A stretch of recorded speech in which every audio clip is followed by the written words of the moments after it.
হ্যাঁ এভরিওয়ান, আমি শ্রাবণী নিয়ে চলে এসেছি একটি বেবি শাওয়ারের লুক নিয়ে। আজকে দিদিটি চেয়েছিল তার যেন লুকটি খুবই সিম্পল হয়, কারণ দিদিটি বেশি সাজেই না। দিদিটি বলেছিল একদম অল্প করে মেকআপ করবে। দিদিটি ছিল খুবই মিষ্টি ও তোর ব্যবহারও ছিল খুবই ভালো। প্রত্যেকটি মেয়ের জীবনে এই মুহূর্তটা খুবই স্পেশাল।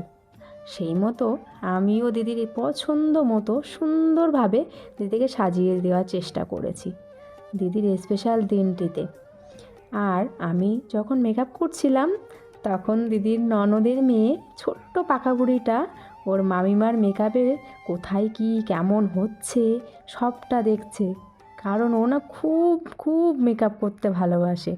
ওই পাকা বুড়িটার সাথে গল্প করতে করতে আমি মেকআপটা কমপ্লিট করলাম, কিন্তু এতটাই লেট হয়ে গেছিলো যে দিদির পরবর্তী ভিডিও ক্লিপগুলো আমার নেওয়াই হয়নি, সময়ই পাইনি।